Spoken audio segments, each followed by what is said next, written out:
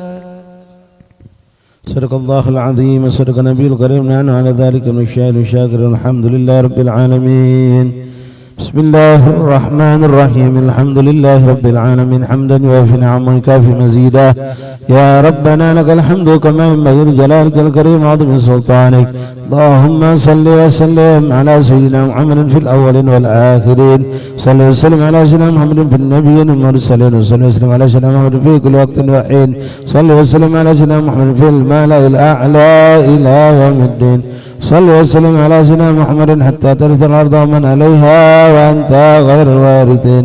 صل وسلم على سيدنا محمد عبدك رسولك النبي الأمي وعلى آله وصحبه أجمعين. اللهم اجعل وصول ظل وتقبل ثواب ما قرأناه من القرآن العظيم وما حل الله من لا إله إلا الله والسبحان سبحان الله بحمد ما قلنا يا الله يا الله. وما صلينا وسلمنا على نبيك محمد صلى الله عليه وسلم في هذه الليلة المباركة في هذا المقام المبارك عدية منا واسلة ورحمة منك نازلة وبركة شاملة وصدقة متقبلة نهديها نقدمها ثواب الله لرسولنا شفينا قرة أعيننا سيدنا رسول الله محمد بن عبد الله صلى الله عليه وسلم وأهل بيته وأزواجه وذريته وأنصاره وأصحابه وأحبابه أجمعين. ثم إلى أرواح كافة أولياء من قرب مشارق الأرض إلى مغاربها برها وبارها خصوصا سعادتنا ولم قلنا أهل المعلى والبقي وأهل الذنب والفرد وقدر أجمعين خصوصا سعادتنا من أهل حضرة من كلهم أجمعين. سلام بإذن الله أحمد بن عيسى بن الله بن موسى سنة البرمان بن عيسى وصونهم وفورهم سيدنا مولانا صلى العظم الفقيه المقدم محمد بن علي باعلوي سيدنا عبد المن سكاب أولاد أجمعين وصون وفن جميع ساداتنا لأبي ألبي. ثم إلى أرواح كافة من أهل المعلى لذنب الفرد أجمعين وأهل حضرموت كلهم أجمعين. ثم إلى أرواح كافة معلم كتب النافعة مسلم كتب النافعة مشايخ الحضرة والأذكار والأوراد والأحزاب ومنظومة الصلوات دعوات النجاة خصوصا قرأنا كتبهم وأورادهم وأحزابهم ومنظوماتهم صلواتهم دعواتهم مناجاتهم في معهدنا في مجالسنا في أيامنا في أوقاتنا. ثم إلى أرواح كافة أولا قمنا لهذا البلاء أهل من دار السلام كلهم أجمعين. ثم إلى أرواح خصوصا سادتنا آباؤنا وأجدادنا هؤلاء أولياء أسقينا لهذه المقبرة أهل كمبنكتي كلهم أجمعين وأصولهم وفروعهم أن الله يتغشاهم بالرحمة ومغفرة الجنة وأن الله يعيد علينا من بركاتهم وأسرارهم وأنوارهم وعلومهم وكرمات منفاتهم في الدين والدنيا والآخرة. ثم إلى أرواح والدينا ووالديكم وأمواتنا وأمواتكم وأموات المسلمين أجمعين. أوصل اللهم ثواب ذلك منا إليهم. اللهم اجعل اطلاعنا بين أيديهم. اللهم اجعل فكاكا لهم من النار وحجابا لهم من النار ستر لهم من النار. اللهم اغفر لهم وارحمهم وعافهم واعف عنهم. اللهم اغفر لهم وارحمهم وعافهم واعف عنهم. اللهم اغفر لهم وارحمهم وعافهم واعف عنهم. اللهم ادخل في قبورهم روحا والريحان والبشارة والآمان والفشحة والرضوان واجعل يا ربنا قبورهم روضة من رياض الجنان ولا تجعل خفرة من خفرات النيران. اللهم ربنا اغفر لنا ولإخواننا الذين سبقونا بالإيمان ولا تجعل في قلوبنا غلا للذين آمنوا ربنا إنك رؤوف رحيم. ربي فانفعنا ببركاتهم واهدنا الحسنى بحرمتهم وأمتنا في طريقتهم ومعافاة من الفتن. ربي فانفعنا واهدنا الحسنى بحرمتهم وأمتنا في طريقتهم والمعافاة ربي فانفعنا ببركتهم واهدنا الحسنى بحرمتهم وأمتنا في طريقتهم والمعافاة من الفتن والمعافاة من الفتن اللهم اجمعنا بهم في الدين في الدنيا والآخرة اللهم ارزقنا محبتهم واجعلنا محبوبين إليهم اللهم يا محول الأحوال حول حالنا والمسلمين سائر البال خاصة إلى أحسن الحال إلى أجمل الحال بحقك يا عزيز يا متعال بحق مولى بلال وهؤلاء الرجال ربنا اغفر لنا ولإخواننا الذين سبقونا بالإيمان ولا تجعل في قلوبنا غلا للذين آمنوا ربنا إنك رؤوف رحيم صلى الله على سيدنا محمد نبي الأمي وعلى آله وصحبه وسلم والحمد لله رب العالمين سر الفاتحة الحمد لله رب العالمين الرحمن الرحيم مالك يوم الدين إياك نعبد وإياك نستعين اهدنا الصراط المستقيم صراط الذين أنعمت عليهم غير المغضوب عليهم ولا الضالين آمين. بسم الله الرحمن الرحيم الحمد لله رب العالمين اللهم صل وسلم وبارك وكرم على سيدنا محمد وعلى سيدنا محمد ربنا تقبل منا إنك أنت السميع العليم وأتوب برحمتك يا أرحم الراحمين وصلى الله عليه وسلم الحمد لله رب العالمين. ألا يا الله بنظرة من العين الرحيمة تداوي كل ما بي من أمراض سقيمة ألا يا الله بنظرة من العين الرحيمة تداوي كل ما بي من أمراض سكيمة ألا يا صاح لا تجزع وتغير فسلم المقادير وتحمد وتهجر ألا يا الله بنظرة من العين الرحيمة تداوي كل ما بي من أمراض سكيمة راض بما قدر المولى ودبر ولا تسخط قد الله رب العرش الأكبر ألا يا الله بنظرة من العين الرحيمة تداوي كل ما بي من أمراض سكيمة وكن صابر وشاكر ألا يا الله بنظرة وكن فائز وظافر ألا يا الله بنظرة ومن أهل السرائر ألا يا الله بنظرة الله من كل ذي قلب منور مصفى من جميع صيب مطهر لا يا الله بنظرة من العين الرحيمة تداوي كل ما بي من أمراض سكيمة هذه دنيا دنيا حوادثها كثيرة وعيشتها حقيرة ومدتها قصيرة فلا يا الله بنظرة من العين الرحيمة تداوي كل ما بي من أمراض سكيمة لا يحرص عليها سوى الأعمى البصيرة عديم العقل لو كان يعقل كان أفكار ألا يا الله بنظرة من العين الرحيمة تداوي كل ما بي من أمراض سكيمة تفكر في فناها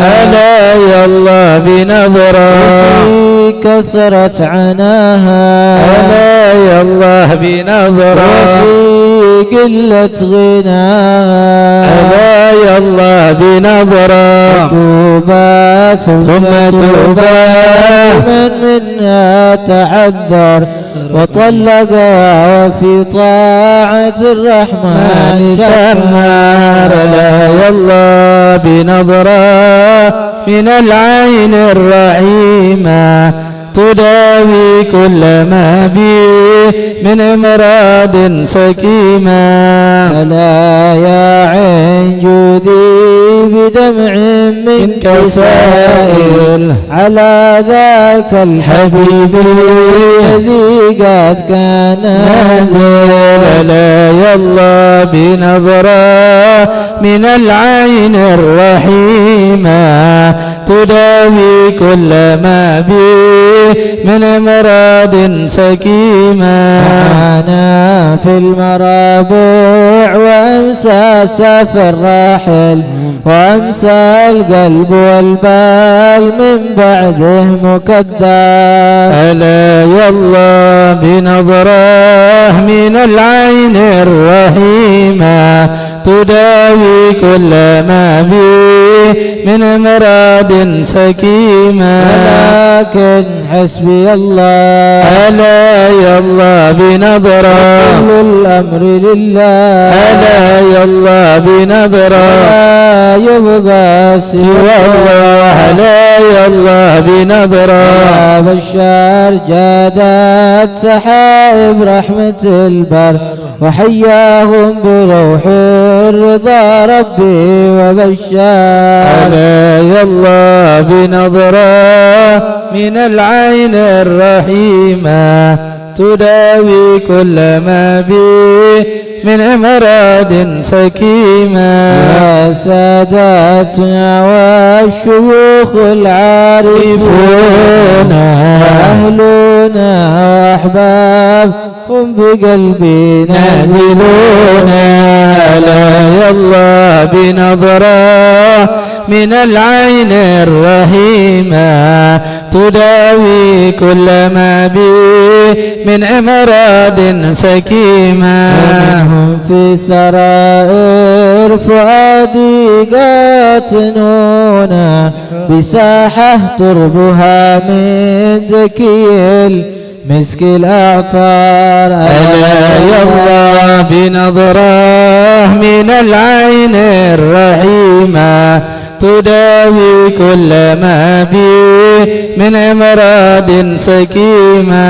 نازل خير سادة لا يا الله بنظرة لكل الناس سجادة لا يا الله بنظرة محبتهم سعادة لا يا الله بنظرة يا بخت من زارهم بالصدق وانذر إليهم معتني كل طلوبه تيسر لا يا الله بنظرة من العين الرحيمة تداوي كل ما بي من امراض سكيمة سلم وبارك عليه وعلى آله تقبل الله منكم تقبل الكريم. معاشر الحبائب معاشر الإخوان حاضرين زائرين رحمنا رحمكم الله. الحمد لله ثم الحمد لله ثم الحمد لله لك الحمد شكر ya Rabbana. Syukur kita kehadirat Allah Subhanahu wa taala yang kembali mengizinkan kita, memilih kita, mengumpulkan kita dan memuliakan kita dengan perkumpulan ini pada malam hari ini. Kembali kita dikumpulkan Allah di pemakaman Aulia Salihin Kambangkoci, yang mana tadi pun kita telah dikumpulkan Allah berziarah ke pemakaman Aulia Pangeran Syarif Ali bin Syabaka bin Salim, dan sebelumnya lagi bainal isya'ain kita pun dikumpulkan Allah untuk ingat Allah di Masjid Dalam Kidul. Kita berzikir, membaca asma Allah husna, membaca salawat dan munajat kepada Allah, bersalawat kepada baginda Rasulullah, dan kita pun bertawassul dan memuji Rasulullah dengan pembacaan qasidah mudhariyah. Mudah-mudahan apa yang kita amalkan dari maghrib sampai detik ini menjadi amal yang makbul di sisi Allah, memberatkan mizan timbangan pahala kita dan mengampunkan dosa-dosa kita, dosa kedua orang tua kita, dosa orang-orang yang kita cintai. Mudah-mudahan berkat perkumpulan ini Allah mengangkat bala dan musibah dan segala penyakit yang ada pada diri kita, keluarga kita, dan mudah-mudahan berkat ini ziarah Allah berikan kepada kita segala hajat kita, hajat dunia bil maisarah, hajat al-akhirah bil maghfirah, dan yang terpenting kita minta kepada Allah Subhanahu wa taala berkat Rasulullah, berkat mereka para sahabat dan keluarga Rasulullah, berkat mereka para aulia Allah.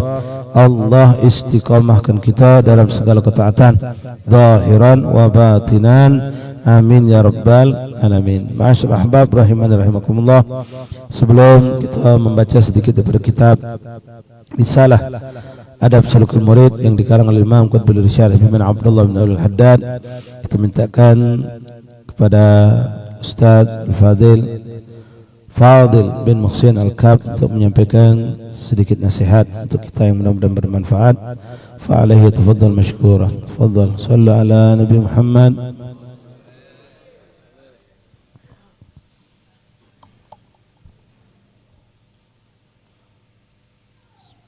Bismillahirrahmanirrahim. Assalamualaikum warahmatullahi taala wabarakatuh. Alhamdulillah, alhamdulillahilladzi hadana lihada wa ma kunna linahtadiya laula an hadana Allah. Ashhadu an la ilaha illallah wahdahu la syarika lah, wa ashhadu anna sayyidana wa nabiyyana Muhammadan abduhu wa rasuluh la nabiyya ba'dah. Allahumma salli wa sallim ala sayyidina Muhammadin al-fatih lima ughliq wal khatim lima sabaq nasiril haqq bil haqq wal hadi ila siratikal mustaqim wa ala alihi wa sahbihi haqqa qadrihi wa miqdarihi al-azim. سبحانك لا علم لنا إلا ما علمتنا إنك أنت العليم الحكيم وتب علينا إنك أنت التواب الرحيم. اللهم رب اشرح لي صدري ويسر لي أمري واحلل عقدة من لساني يفقه قولي. ربي زدنا علما ويقينا وارزقنا فهما. اللهم يا من وفق أهل الخير للخير وأعانهم عليه وفقنا اللهم للخير وأعنا عليه. اجعلنا يا رب مفاتح كل خير ومغالق كل شر من أنفع الناس خاصة باتباع الحبيب صلى الله عليه وسلم.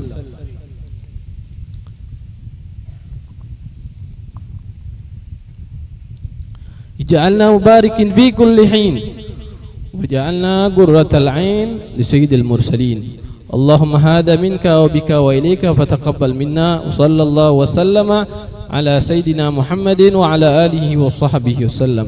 Alhamdulillahi Rabbil Alamin. Hadirin yang dimuliakan oleh Allah Subhanahu wa Ta'ala, yang pertama kali yang kita hormati bersama Al-Habib Al-Ustaz guru kita bersama Abuya Sayyid Syukri Muhammad Syukri bin Ali bin Syahab, yang semua kita minta kepada Allah Subhanahu wa Ta'ala, terkhusus pada malam hari ini, semoga Allah Subhanahu wa Ta'ala memanjangkan umur beliau,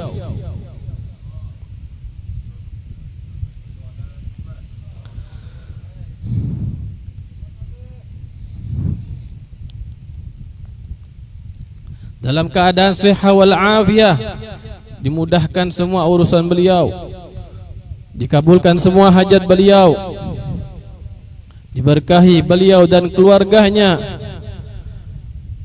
InsyaAllah beliau akan istiqamah dalam membimbing kita semua untuk menuju jalan kepada Allah Subhanahu wa Ta'ala, jalan menuju Nabi Muhammad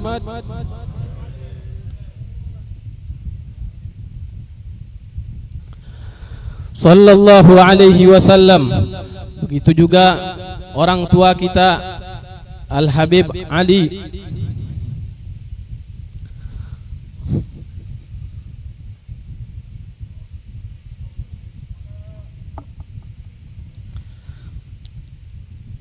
Al-Bin Hamid, insyaallah Allah Subhanahu wa Ta'ala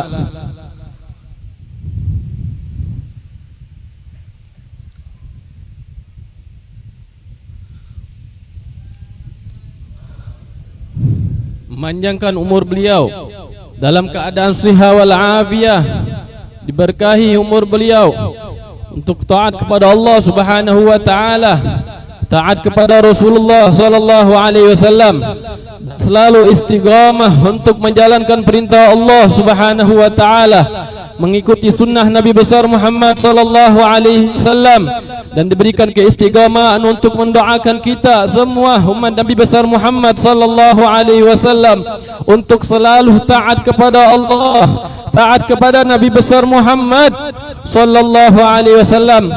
Kemudian para orang tua kita berdoa bersama, insyaallah Allah Subhanahu wa taala mengampuni dosa-dosa kita. Allah Subhanahu wa taala berkah dengan perkumpulan ini, Allah Subhanahu wa taala akan mengabulkan semua hajat kita. Allah Subhanahu wa taala akan memandang kita dengan orang-orang yang dicintai oleh Allah Subhanahu wa taala. Insyaallah kita akan dimuliakan, akan berkumpul bersama Nabi besar Muhammad sallallahu alaihi wasallam, dan insyaallah dengan berkah ziarah kepada aulia, orang-orang yang dekat kepada Allah Subhanahu wa taala, kita dan keluarga kita dan orang-orang terdekat kita menjadi orang-orang yang selalu dekat kepada Allah Subhanahu wa taala, menjalankan seluruh perintah Allah Subhanahu wa taala, baik kita di luar rumah ataupun kita di dalam rumah. Kita dan keluarga kita selalu ingat kepada Allah Subhanahu wa taala, ingat kepada Nabi besar Muhammad sallallahu alaihi wasallam. Tidaklah lewat satu hari kecuali lisan kita ini memuji Nabi besar Muhammad.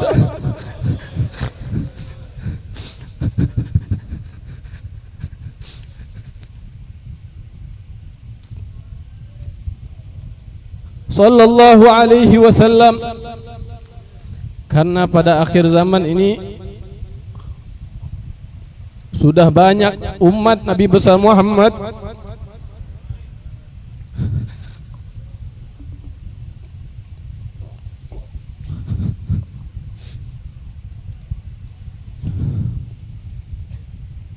sallallahu alaihi wasallam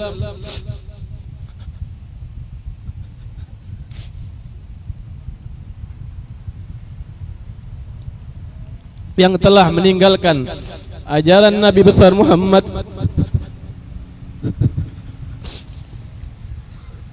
sallallahu alaihi wa ala alihi wasallam, yang mana beliau telah berdakwah, berjuang untuk kita semua.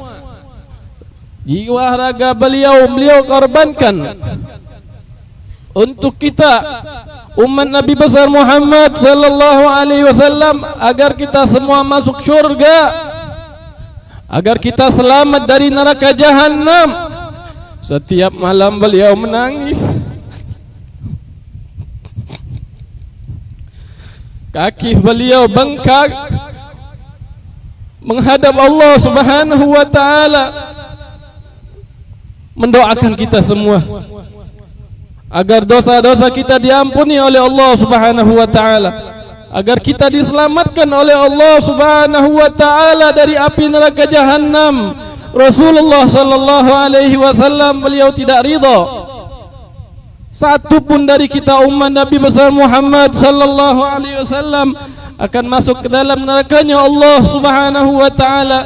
Oleh karena itu, ma'asyiral hadirin, yarhamni wa yarhamkumullah, majlis seperti ini yang kita digiring oleh Allah Subhanahu wa taala, diberikan oleh Allah Subhanahu wa taala taufik untuk sampai ke tempat ini. Berapa banyak umat Islam, terutama orang-orang Palembang, yang dimuliakan oleh Allah Subhanahu wa taala dengan banyak ahlul bait, dengan banyak para aulia wassalihin.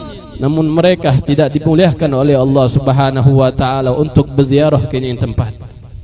Padahal mereka punya mobil banyak, fasilitas luar biasa, kekayaan yang luar biasa.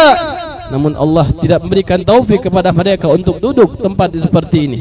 Yang mana kalau mereka menyaksikan dengan mata batinnya, maka semua orang akan berbondong-bondong duduk di tempat ini. Karena nur Nabi Muhammad sallallahu alaihi wasallam, cahaya Nabi besar Muhammad sallallahu alaihi wasallam akan terpancar sampai ke laginya Allah Subhanahu wa taala kalaulah mereka melihat dengan mata batinnya. Namun mata batin kita pada zaman sekarang banyak sudah mati karena kemaksiatan kita kepada Allah Subhanahu wa taala. Terutama zaman sekarang banyak maksiat orang-orang yang meninggalkan perintah Allah Subhanahu wa taala. Mereka meninggalkan salat yang telah dijemput oleh Nabi besar Muhammad sallallahu alaihi wasallam. Langsung perintah salat Nabi besar Muhammad menghadap Allah Subhanahu wa taala, langsung ke arasy-Nya Allah, bertemu dengan Allah, memandang Allah. Langsung diterima oleh Nabi besar Muhammad sallallahu alaihi wasallam. Tatkala itu Allah memerintahkan untuk salat 50 waktu.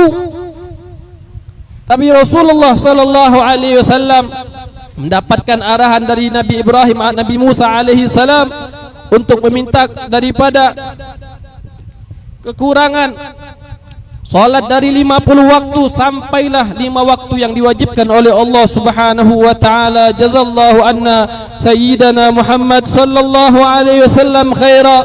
Jazallahu anna sayyidina Muhammad sallallahu alaihi wasallam ma huwa ahlu. Jazallahu anna sayyidina wa nabiyyana Muhammad sallallahu alaihi wasallam afdal ma jaza nabiyyana an ummatihi. Rasulullah sallallahu alaihi wasallam dari dulu sudah berjuang untuk minta kurang daripada Allah Subhanahu wa taala. Salat 50 waktu jadi 5 waktu. Sampailah sekarang diwajibkan 5 waktu. Coba kita pikirkan, kalau Allah Subhanahu wa taala memerintahkan 50 waktu, maka kita semua akan keberatan. Namun hikmahnya Allah sudah berikan keringanan sampai 5 waktu. Tapi zaman sekarang antum sekalian bisa saksikan, wa antum alhamdulillah ahlul majalis, salat 5 waktu tidak lepas. Tapi keluarga antum, anak, bini, keponakan, sanak, pemilih, semuanya harus diperhatikan salatnya. Karena itu tanggung jawab antum yang sudah masuk majelis, yang sudah kenal agama, yang sudah kenal dengan Nabi besar Muhammad sallallahu alaihi wasallam. Dakwah tidak harus kita dengan menceramah ataupun khutbah, tapi kita dakwah, ajak anak-anak kita, ajak saudara-saudara kita salat tepat waktu, salat dengan syarat dan arkan yang sudah diajarkan di majlis-majlis ilmu. Oleh karena itu juga yang sering hadir majlis, ayo jangan tinggalkan majlis-majlis yang mengajarkan kitabus shalah, kitabul wudu, kitabul al-wusul. Ini semua yang jadi penentu di depan Allah Subhanahu wa taala. Awwalu ma yuhasabu bihil 'abd yaumal qiyamah as-shalah. In salahat salaha sa'iru 'amalihi wa in fasadat fasada sa'iru 'amalihi. Rasulullah sallallahu alaihi wasallam memberikan share lokasi kepada kita mau sampai kepada Allah Subhanahu wa taala. Benahi salat kita. Karena yang pertama kali tatkala kita bertemu Allah Subhanahu wa taala, Allah akan menanyakan salatnya. Allah tidak menanyakan yang sedang diusahakan semua manusia, yaitu apa, BPJS dan vaksin, semuanya kita usahakan yang sifatnya sementara, kata Rasulullah sallallahu alaihi wasallam. Namun salat yang setiap hari kita lakukan 5 waktu, banyak masih yang meninggalkan. Ada juga yang mengerjakan namun salatnya salah, tapi tidak mau memenahi sampai sekarang. Kita hanya sibuk daripada hal-hal yang syai'us sunnah, yang sifatnya sunnah. Sunnah harus diamalkan setiap hari, tidak boleh kita tinggalkan. Namun ada yang lebih hebat lagi, yaitu suatu perintah wajib. Bagaimana salat kita benar? Kita tidak harus datang berdemon-demon untuk mendapatkan pemimpin yang adil. Walaupun berdemon kalau dengan syariat Islam boleh, dianjurkan. Kalau ada perintah zalim yang mana mereka tidak menjalankan syariat Islam, kita harus bersuara. Tapi yang lebih berpengaruh lagi, yang akan menjadikan pemimpin kita orang yang adil, bagaimana individu kita bersama, kita sholat, kita menjalankan syariat Nabi besar Muhammad sallallahu alaihi wasallam. Tatkala itu Allah akan jadikan pemimpin yang adil. Ayo besok sholat subuh berjamaah, pelajari bagaimana baca Fatihah, bagaimana wudu yang benar, bagaimana syarat-syarat wudu. Jangan kita tertipu dengan hal-hal zaman sekarang. Ini sudah ada Sherlock dari Nabi besar Muhammad sallallahu alaihi wasallam. Sherlock kasih, ente mau sampai kepada Allah, benahi salat. Semua kita individu membenahi salat kita masing-masing, anak, bini kita, semua keponakan kita, cucu kita. Enggak usah repot-repot mau mendapatkan gelar dunia akhirat, benahi salat. Dari sekarang taubat kita kepada Allah yang tidak mau belajar tentang salat, yang tidak mau membaca Al-Quran, belajar Al-Quran. Lihat sejarah Nabi besar Muhammad sallallahu alaihi wasallam. Beliau sampai mengorbankan jiwa beliau untuk mengangkat kalimat la ilaha illallah Muhammadur Rasulullah sallallahu alaihi wasallam. Insyaallah berkah kita berkumpul di tempat ini, kita berkumpul dengan aulia usalihin, orang-orang yang dekat kepada Allah Subhanahu wa taala. Kita akan didekatkan kepada Allah Subhanahu wa taala dan dengan Nabi besar Muhammad sallallahu alaihi wasallam fid dini wad dunya wal akhirah bi rahmatika ya arhamar rahimin. اللهم لا تدع لنا ولوالدينا ولمشايخنا ولإخواننا ولأصحابنا ولأحبابنا ولجميع المسلمين والمسلمات والمؤمنين والمؤمنات ذنبا إلا غفرته ولا هما إلا فرجته ولا دينا إلا قضيته ولا مريضا إلا شفيته ولا ضالا إلا هديته ولا شابا ولا بكرا ولا عرملة إلا زوجته ولا حاجة من حوائج الدنيا والآخرة هي لك رضا ولنا صلاة إلا قضيتها ويسرتها. اللهم يسر لنا العسرى وجنبنا العسرى وارزقنا خير الدنيا والآخرة. ربي فانفعنا ببركاتهم واهدنا الحسنى بحرمتهم وأمنا في طريقتهم ومعافاتهم من الفتن. ربنا آتنا في الدنيا حسنة وفي الآخرة حسنة وقنا عذاب النار في خير وعافية برحمتك يا أرحم الراحمين. صلى الله تعالى على سيدنا محمد وعلى آله وصحبه وسلم والحمد لله رب العالمين وما قمت إلا لامتثال الأمر. والسلام عليكم ورحمة الله تعالى وبركاته. وعليكم السلام ورحمة الله وبركاته. أحسنتم وصلى الله عليك. جزاكم الله خير الجزاء Ustaz Fadil bin Muhsin bin Zain Al-Kaf. Mudah-mudahan apa yang beliau sampaikan bermanfaat untuk kita, dan mudah-mudahan kita dijadikan hamba Allah yang istiqamah dalam kebaikan, karena dengan istiqamah itulah akan kita rasakan hasil dari apapun yang kita lakukan dari suatu ibadah. Ma'asyal ahbab rahimani rahimakumullah. Mudah-mudahan duduknya kita di sini hitungan 1-2 jam tidak akan sia-sia. Setiap detik, setiap menit, bahkan setiap hirupan nafas yang kita nafaskan bernilai tinggi di sisi Allah Subhanahu wa taala, dan mudah-mudahan kita bersangka baik, bersuzan kepadamu ya Allah. Engkau telah mengumpulkan kami malam hari ini dengan para awliya-Mu di makam mereka, di kuburan mereka, dan kelak kumpul kelak pula kami ya Allah bersama mereka di alam barzah bersama orang tua kami dan orang-orang yang kami cintai, dan yang mana kami yakin perkumpulan mereka di situ ada baginda Rasulullah sallallahu alaihi wasallam. Mudah-mudahan kita dimantapkan Allah, diistiqamahkan Allah, terus menjalankan segala ketaatan kebaikan sampai kita berjumpa dengan Allah dan Rasul dalam keadaan dirindukan oleh Allah dan Rasul. Amin ya rabbal alamin. Ma'asyal ahbab rahimakumullah. Ngambil keberkahan dari kitab Adab Risalah Adab Suku Murid. Kita baca satu fasal, mungkin tidak sampai penuh, tapi insyaallah keberkahan kita dapatkan. Ma'asyal ahbab rahimani rahimakumullah. Sampai kita kepada ucapan Imam Abdullah Al-Haddad. Bismillahirrahmanirrahim. Qal mu'allif rahimahullah ta'ala wa nafa'ana fil ulumi fid daraini amin.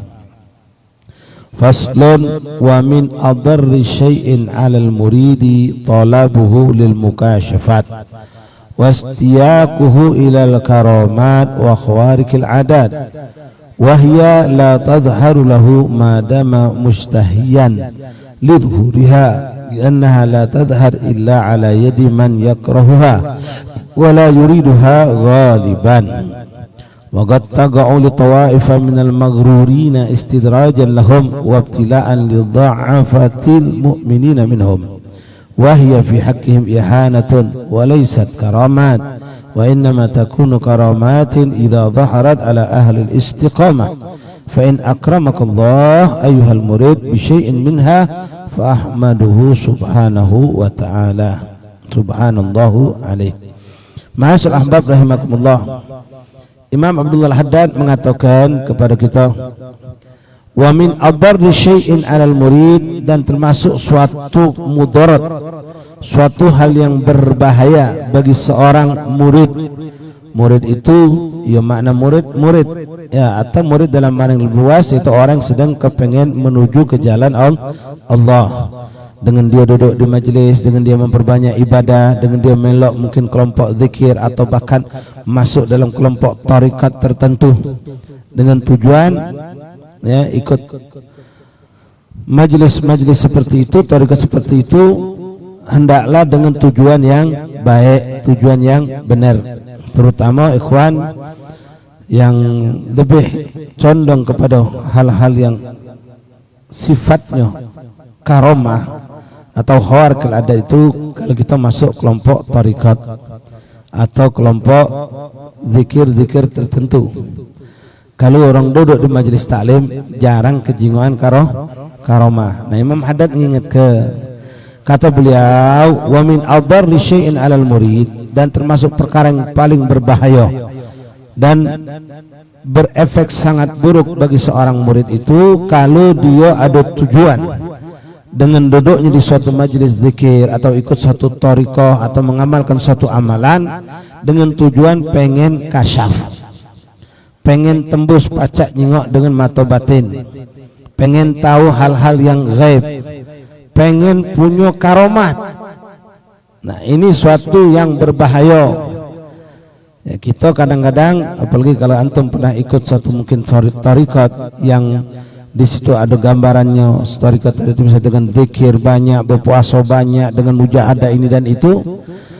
Lalu kita berharap dengan ikut tarikat tersebut, dengan mujahadah, dengan zikir, dengan segala macam wirid yang diberikan kepada kita, kita berharap kita pacak nyingok malaikat misal. Kita bisa tembus dengan alam-alam yang gaib yang orang tidak tahu.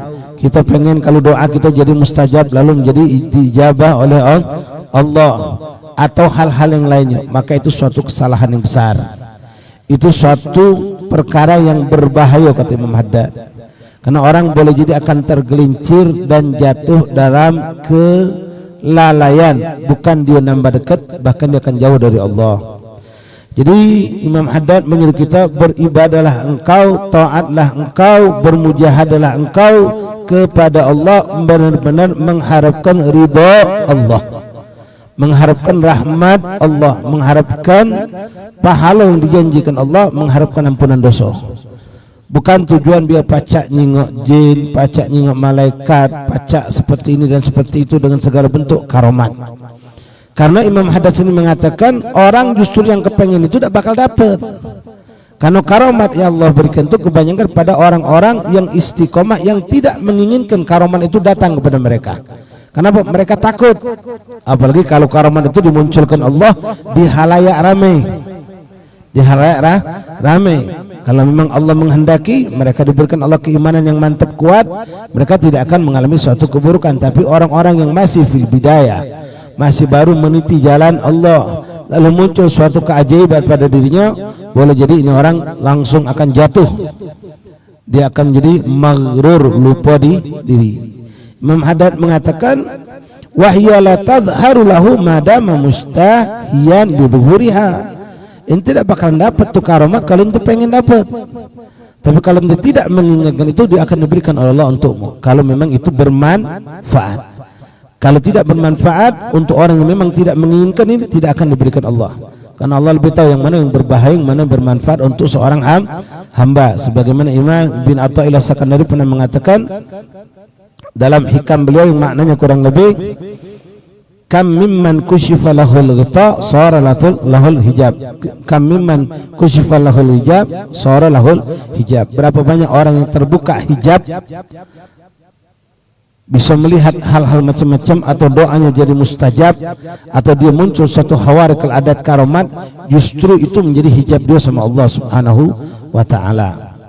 Tadinya dia ibadah lillahi ta'ala, tadinya dia beribadah dengan khusyuk, begitu muncul hal-hal yang seperti itu, apalagi disaksikan oleh manusia, akhirnya dia berbuat minta dijingga oleh manusia.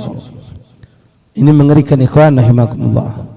Nah, para salihin itu ikhwan, mereka takut yang kejar oleh mereka bukan karomat tapi istiqomah.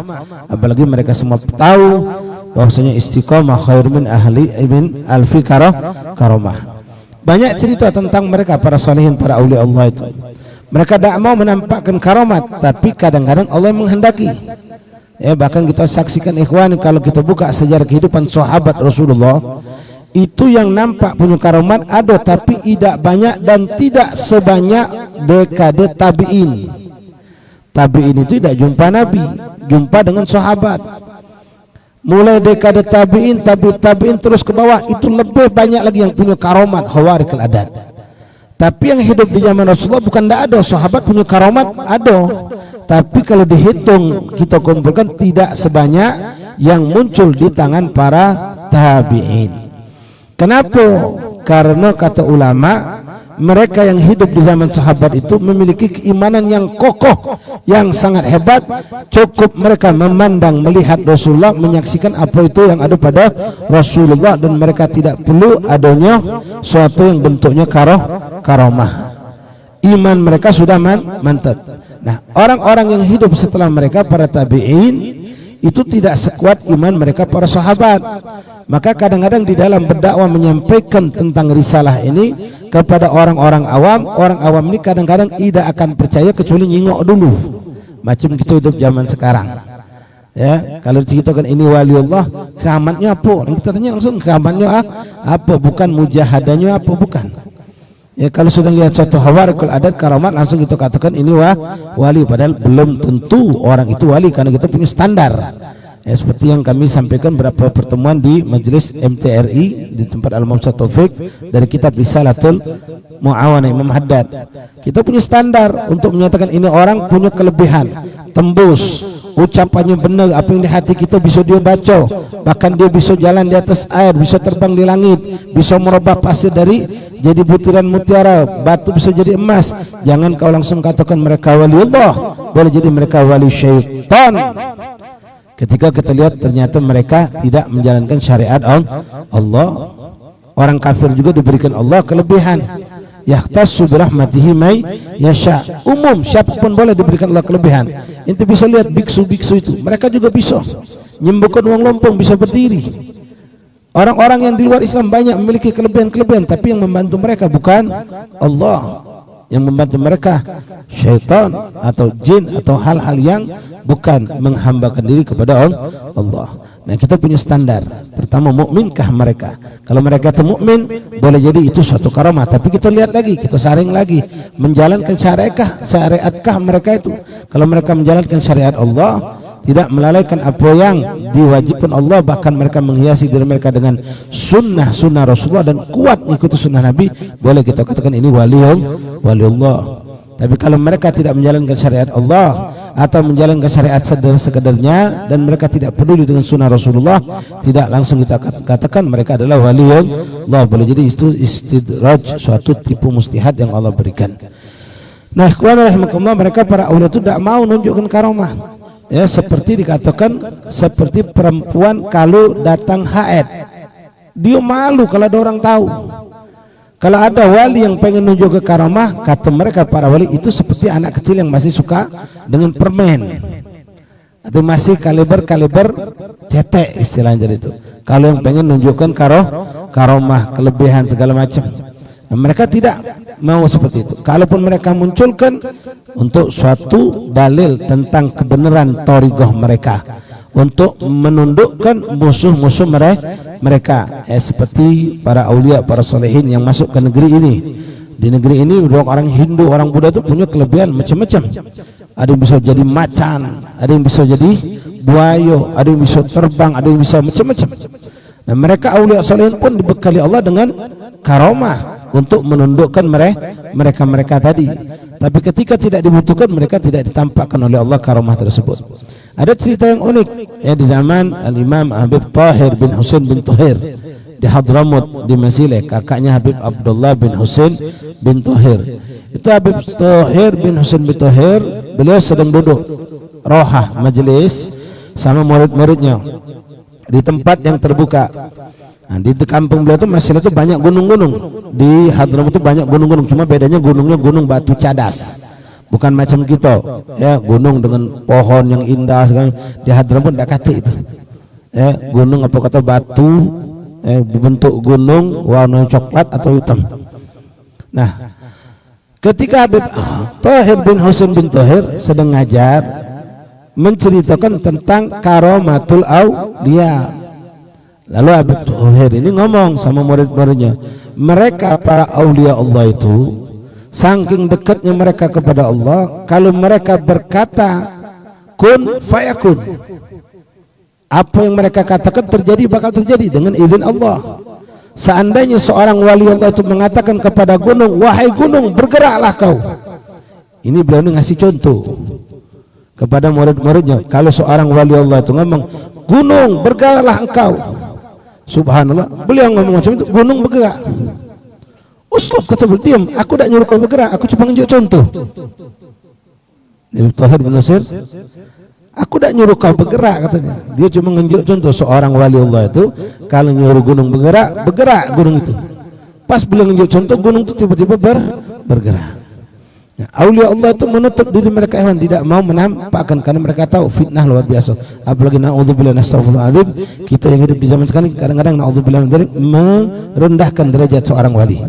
Bukti kelah ikhwan, ketika ente dengar ada seorang terkenal karomah atau mustajab doa, berbondong-bondong kita datang kalau, dan kebanyakan datang minta hajat dunia, minta hajat dunia. Maaf, yang belum kawin, yang belum punya pekerjaan, yang ada masalah rumah tangga. Jadi sekedar itu seorang wali itu, makanya Allah sembunyikan. Allah ghirah, punya cemburu. Allah tidak mau kekasihnya diperlakukan oleh manusia seperti itu. Bukan datang untuk diberikan pandangan biar bisa nyambung pada Allah, biar bisa doakan biar husnul khotimah. Tidak, yang kita minta kebanyakan hajat-hajat dunia. Ya, apalagi maaf zaman sekarang, hati-hati ikhwan ya. Kalau ketemu orang macam itu, apa yang kamu lakukan? Selfie, foto. Ya. Allah dulu itu kita nak dekat punya kamera zaman macam kamera Kodak itu ya. Yang nak pakai ustaz besar, ustaz itu kita nak foto tu tak berani dulu. Tak berani, paling wong maling-maling moto. Miknai masya-Allah. Ya mugala wali mungkin kita nak foto bro. Siapa kita, siapa mereka cuma mereka saking rahmahnya tadi tidak pernah nolak untuk diajak berfoto. Nah, ikhwan rahimakumullah, diceritakan pula di Hadramut itu ada seorang dari Maghrib. Dari Maghrib itu dari Maroko. Beliau datang masuk ke daerah Hadramut pengen mencari temannya. Dari kampung ke kampung, dari desa ke desa berjalan menuju kampung temannya tadi itu. Sampailah di sana, tinggal satu desa lagi, itu langit sudah gelap. Sudah hampir terbenam matahari. Jadi dia berpikir, ya Allah, kalau malam mana aku nak nyari kawan aku ini, alamatnya susah aku malam. Karena orang kebanyakan sudah di rumah galau. Zaman dulu bukan zaman dulu listrik. Akhirnya ini orang-orang soleh, wali min auliyaillah. Dia minta sama Allah, ya Rabb imsik syams. Ya Allah, tolong tahan ke matahari ini, jangan kau benam ke dulu. Aku belum selesai gawe aku. Matahari itu seharusnya sudah terbenam. Dia minta saking manjonya sama Allah, ya Allah, berhenti ke dulu matahari ini, tahan ke dulu, jangan duluan, jangan maghrib datang, aku belum selesai nyari saudaraku ini. Subhanallah ikhwan, biiznillah, dengan izin Allah dimanjoni wali Allah. Matahari itu mantap, tidak bergeser. Seharusnya mungkin hitungan berapa menit sudah gelap, masih terang. Terus orang ini senang, dia mencari dia punya saudara tadi. Sudah sampailah ketemu. Pas ketemu senang dia luar biasa. Sampai dia itu lupa kalau matahari itu masih nunggu, belum maghrib. Tahunya mana? Ketika dia keluar sama kawannya, ada seorang perempuan ajus. Perempuan sudah nenek-nenek teriak dari pucuk jendela, zalim, fokus syams, nahna shaimun baina iftar. Nenek-nenek dari jendela teriak. Uang itu dibawa sama kawannya, zalim, cepat lepas ke matahari itu, kami ini puasa galau dari tadi nunggu buka. Sallallahu alaihi Nabi. Nenek-nenek dari pucuk jendela lebih hebat dari orang itu. Tahu dia yang nutup ke mata. Zalim kau katanya, cepat lepas ke matahari, kami ini puasa galau di sini nunggu maghrib dari tadi. Baru sadar dia. Lalu dengan munajat juga, matahari pun langsung datang waktu maghrib. Wah kata ikhwani, di sini Muhammad mengatakan wa qad taqa al tawaif li'annaha la tadhhar illa ala yadi man yakrahuha wa la yuriduha ghaliban. Karamah itu akan muncul pada orang-orang yang tidak menginginkan, bahkan tidak suka kalau itu muncul. Mereka lebih merasakan kenikmatan ketika orang tidak tahu kalau mereka punya kedudukan di sisi Allah. Tapi ada orang-orang yang memang seperti ulama, seperti da'i, seperti aulia ini, ada yang dijadikan Allah humul, tidak ada orang tahu kecuali ahli al-khawas, kecuali orang-orang khusus yang kenal mereka. Tapi Allah takdirkan ada mereka yang ditampilkan, dikenalkan kepada umat sebagai ulama, sebagai dai, atau sebagai wali, bahkan diketahui oleh orang banyak. Itu semuanya ada hikmah-hikmah yang Allah berikan. Tapi kalau kita tanya kepada sang yang masyhur ini, apakah dia kepengen jadi masyhur? La wallah, mereka tidak kepengen. Tapi Allah yang menghendaki aku jadi orang masyhur. Kalau boleh aku milih, aku kan milih humul, menyembunyikan diri, karena lebih selamat dari fitnah. Tapi ketika Allah sudah menghendaki, mereka pun berpasrah. Engkau menghendaki, engkau akan memberikan kekuatan, mereka pun selamat. Nah kita ini baru memegang wegitan, ya puasa Daud, sudah berharap kalau dapat mimpi-mimpi luar biasa. Kadang dapat mimpi soleh, langsung kita ngasuh di kita punya suatu kedekatan sama Allah. Tidak bisa seperti itu. Ya ikhwan rahmakumullah, niat kita luruskan, nasihat untuk dia antum semua, baik antum yang duduk di majlis salim, apalagi majlis salim ya, biasa jagang ada karomah. Ya, kalau ente ikut torigo, baca wirid, berdaluan sampai puasa sekian, puasa mutih segala macam, biasanya kaget muncul. Ya, keanehan itu muncul. Ada yang pacak tidur terbang, iya tidur terbang. Ada yang pacak ngerak ke barang dari jauh, macam-macam. Nah itu belum tentu karamah, boleh jadi itu sama daripada hasil wiridan dia. Bahkan dengan ilmu seorang itu bisa mencapai kedudukan seperti karamah. Kita ingat cerita tentang Imam Al-Habib Abdurrahman bin Abdullah Balfaqih yang dikenal dengan Alamatud Dunya. Abdurrahman bin Abdullah Balfaqih ini murid Imam Abdullah Al-Haddad, orang yang menguasai 100 cabang ilmu. Bukan cuma tahu dengan sedetil-detilnya beliau pahami, dengan segala bentuk ilmu dia tahu, sampai ilmu-ilmu yang tidak ada yang bisa menerimanya dia masih mampu. Nah di antara ilmu beliau, ikhwan, mungkin ini cerita sudah pernah kita dengar. Beliau dengan ketawaduannya, dengan pakaian yang sederhana, pernah pergi belayar naik kapal. Kapalnya kapal umum, jadi macam-macam penumpang ada di situ. Karena begitu banyak penumpang sehingga beliau hanya duduk di luar, di dak lah begitu. Nah beliau bentangkan, beliau punya rida, beliau bentangkan jadi alas duduk. Kebetulan lidahnya agak besar, jadi bila duduk sederhana dengan zikirnya. Wong tak tahu kan ini alamat dunia. Wong paling alim sedunia, yang lagi siapa? Abdullah Al-Haddad. Bukan sembarang gelar. Dengan tawaduknya beliau duduk. Nah subhanallah, di kapal itu ada ulama, beberapa orang ulama ustadz, yang mereka ini ya mungkin karena sedikit tertipu jadi sombong dengan pakaian mereka. Jengok wong kami, wong jengok dia sujudan, datang taklim, wah tambah jalan-jalan keliling-keliling kapal sambil ngobrol membahas tentang ilmu, tentang dalil. Abi Abdurrahman nengen jengok bae nondo Abdurrahman. Ya ilmu wong itu mungkin cuma secentong. Abi Abdurrahman selautan ilmunya. Tapi dia Abi Abdurrahman terus tambah lagi ngobrol, tambah hebat lagi, semakin banyak taklim semakin nambah lagi sombong wong ini. Sampailah subhanallah orang itu jalan-jalan Abi Abdurrahman duduk, berhenti di samping Abi Abdurrahman, nginjek kakinya ke ridanya Abi Abdurrahman. Wong alim dari kakinya mijak selendangnya Habib Abdurrahman bin Abdullah Balfaqih. Begitu wong itu mijak ridanya, Habibnya sudah agak hilang dikit kesabarannya. Dari tadi sombong, cerita tentang ilmu, ngambuk ke dalil segala macam, sekarang mijak ridak pula. Oke. Hanya lebih ditepisnya pelan-pelan. Dikepis kaki tadi. Kaget orang itu. Kaki kau mijak ridak aku, tapi Abdurrahman. Oh, alaf, minta maaf katanya. Kau ni siapa? Kata orang itu. Aku musafir biasa. Nah, aku tahu siapa kau. Kata Abdurrahman. Bekas telapak kaki orang tadi diusapnya pakai tangan. Diusapnya lalu dipegangnya. Kau ini fulan bin fulan, abah kau fulan, mak kau fulan, kau lahir di sini, guru kau si fulan. Kau pernah macam ini, kau macam dibuka kalau mandek. Padahal baru ketemu. Terkejut orang ini. hal yang bahkan rahasia dibuka ke Habibur Rahman, bukan aib tapi rahasia yang wong tidak banyak tahu ke Habibur Rahman. Kasyaf ini katanya.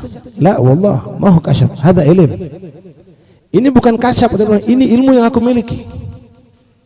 Ini ilmu yang aku miliki, bisa tahu dari asar telapak kaki manusia tentang sejarah kehidupan manusia itu. Bukan kasyaf kata beliau.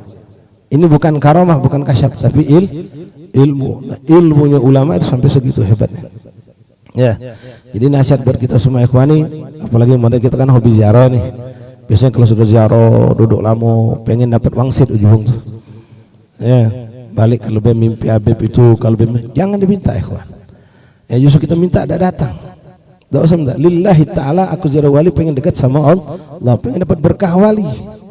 Mudah-mudahan Allah kabulkan hajat aku berkat sang wali. Tidak usah lebih dari situ. Ya berharap Habib tuh gak nongol. Ya kadang-kadang ada kawan prinsip, aku ziarah semalam tuh nyium bau garu. Nah, mulai. Padahal kating hidup ke garu. Dia udah tahu di belakang ada hidup ke. Mulai. Ya aneh-aneh kadang. Nah, itu tidak boleh. Ya, jangan kau berharap mencari-cari karomah, tidak usah.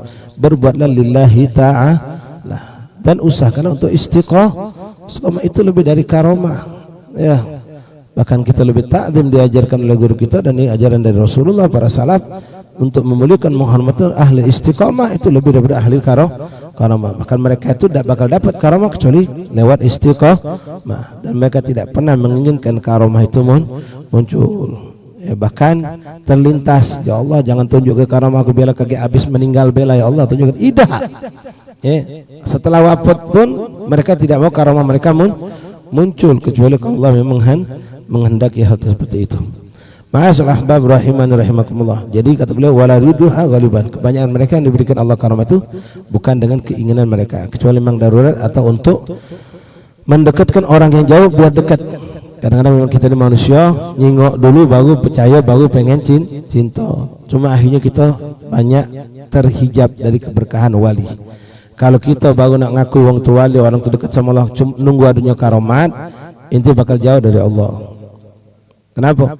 Begitu banyak orang-orang soleh yang punya magam wali tanpa karomat, depan inti tidak anggap wali. Makanya dikatakan awwalu man yuhram min barakatul wali ahlu. Kadang-kadang yang pertama diharamkan Allah tidak dapat berkah wali Allah itu wong yang dekat sama dia. Ngapa? Karena memandang dohirnya biasa, tiap hari makan minum kelakar sama kita. Kita tidak pernah melihat dengan husnuzon, tidak pernah melihat mereka punya istiqomah dalam segala ketaatan. Ma'asyiral ahbab rahimakumullah, wa qattaqala tawaif minal maghrurin istidrajan lahum wa ibtilaan lidha'afatil mu'minin minhum wa hiya fi haqqi ihana wallahu a'lam bis-shawab. La ilaha illallah Muhammadur Rasulullah SAW. Ya kadang-kadang kita ini nak cari tahu yang mana wali. Ya wali kalau kadang-kadang kita tidak tahu. Orang jadi wali itu tidak nak berketunian, tidak nak berjubanian, boleh jadi dengan pakaian sederhana. Ada seorang masuk kota Tarim, dia dengar kabar di kota Tarim itu di masjid jami setiap hari Jumat minimal 40 wali kumpul. Di masjid jami kota Tarim itu minimal ada 40 wali kumpul. Jadi dia orang dari luar. Ada yang mengatakan cerita ini berlaku pada Habib Salim bin Jindan. Ada yang mengatakan salah seorang ulama Indonesia. Jadi dia pengen membuktikan apa benarnya. Dia orang baik sehingga dia bisa berhusnuzon. Oh ini caknya wali ini. Dijingokinya wong-wong yang masuk masjid tuh, yang sudah duduk, yang baru masuk. Jingoknya lain. Karena kadang-kadang jingok wong soleh itu kan beda, detekannya lain, denyutannya lah lain. Wah ini wong soleh caknya. Wah ini cak wali nih. Dihitungnya siko, dihitungnya lagi. 2, ada yang masuk lagi. Ini cak wali nih. 3. Tuh sampai sudah 39. Nunggu siko lagi belum datang. Manolah aja siko lagi. Dengar lagi dia duduk, wong dari belakang depak dia. Anak arba'in. Aku nomor 40 katanya. Terpesor dia. Nah, dia nunggu siapalah wali yang ke-40. Tepak orang di belakang. Ana raqam arba'in, aku nomor 40 catat. Sallu ala Nabi. Ala kulli hal ikhwan rahimakumullah. Ya boleh kita minta bertunjuk Allah biar kita bisa dekat sama wali Allah. Cuma ya kadang-kadang hikmah lutufnya Allah, kita tidak tahu itu wali Allah, kita lebih selamat. Seperti yang kami katakan tadi, kadang-kadang kita tahu ini wali tapi kita tidak mampu beradab di hadapan mereka. tidak mampu beradab di hadapan mereka. Ini kita justru su'ul adab, dan itu jadi tuntutan buat kita. Tapi kalau ente tidak tahu, tidak akan ada hisab buat ente ketika ente kurang beradab sama mereka. Kita tidak tahu ini waliullah, jadi kita duduk depan dia biasa ya. Sementara ente tidak, kalian tahu ini ustad, jangan ke wali, ini ustad ngetop, duduk depannya kosong, ente nak duduk depan dia tak berani. Ente akan maju ustad, maju anak belakang, ente akan beradab. Tapi ketika ente tidak tahu untuk pisnya biasa, pakaiannya biasa, ente duduk biasa. Nak disalahkan? Tidak. Kenapa? Memang tempat kosong. Ente duduk, ente tidak ada masalah di situ. Di belakang itu orang alim misalnya. Tapi ketika ente tahu itu orang alim, tapi ente masih duduk depan dia tanpa permisi, itu jadi su'ul adab malah. Jadi suatu itab keburukan akan buat kita. Jadi ada hikmahnya seperti itu. Ya, ada orang yang dizahirkan Allah, ada orang yang tidak dizahirkan Allah SWT. Dan Palembang ini terutama ikhwani begitu banyak aulia yang mastur. Bahkan dikatakan kam min masyhur berkatil mastur. Berapa banyak wali-wali yang masyhur itu sesungguhnya mereka berkat wali-wali yang mastur. Guru-gurunya orang hebat, guru-gurunya wali besar ya. Nanti insyaallah kalau ada waktu kita buka lagi cerita-cerita banyak sekali ya di Palembang. Bahkan ada yang seorang waliullah, anaknya keluarganya dewek tak tahu kalau baknya waliullah. Tahunya juga kapan? Setelah baknya meninggal 18 tahun kemudian baru tahu. Nah, ceritanya kaget insyaallah ya, kalau kita ziarah di Dato' Agil malam Rabu insyaallah kita buka ceritanya insyaallah taala. Wallahu a'lam bishawab. Mudah-mudahan Allah Subhanahu wa taala berkahi kita kumpulan ini. Kami ucapkan terima kasih ke atas kehadiran antum sekalian dan kepada ikhwan-ikhwan yang selalu istiqamah berkhidmah baik dengan sumbangan makanan, minuman, sound system, kebersihan dan segalanya, yang jaga keparkiran juga pihak pelabuhan. Jazakumullah khairal jaza. Tidak terwujud ini majlis kecuali berkat ya kerjasamanya semua, dan mudah-mudahan Allah yang bisa membalas antum semua. Kami tidak mampu membalas kecuali kita terus berdoa untuk kita semua. Mudah-mudahan diberikan Allah istiqamah dan kita dikumpulkan kelak bersama mereka para aulia salihin. Amin Allahumma amin. Wallahu a'lam bishawab.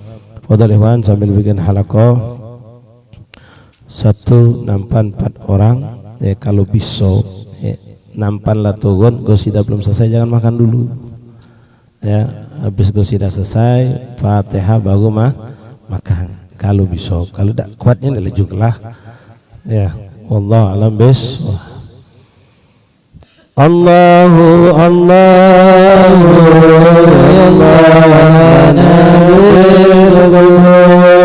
ya Rabbi salli ala al-Mukhtar Tar Rasul. Allahu Allahu ya Allah lana bil qabul ya Rabbi salli ala al-Mukhtar Tar Rasul. على فينا باب مولانا طرحنا الحمول راجين منه المواهب والرضا والقبول.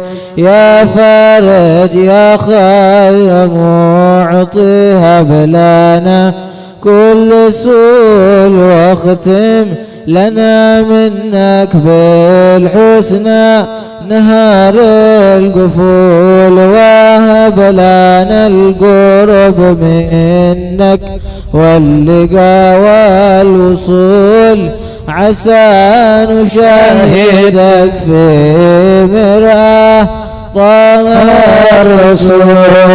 الله الله يا الله لنا بالقبول يا ربي صل على المختار طه الرسول. يا ربنا انظر إلينا واستمع ما نقول وقبل دعانا فإنا تحت بابك نزول. يا الله لنا بالقبول يا ربي صل على المهتر طه الرسول قلت فان بابك ولا عنه يا الله نحول وظننا فيك وافر والأمل فيه وفي نحور العادبات إلهي نصول في شهر رمضان قمنا بالحياة والذبول الله الله الله لنا بالقبول يا ربي صل على المحتار طه الرسول في نحور نبغى كرامة بها تذكر جميع العقول نسلك على الصدق في سبل الرجال الفضول سبل التقى والهداية لا سبيل الفضول يا الله طلبناك يا من ليس ملكه يزول ثم الصلاة على المختار طه الرسول والآل والصحب ما داعي رجع بالقبول الله الله الله لنا بالقبول يا ربي صل على المحتار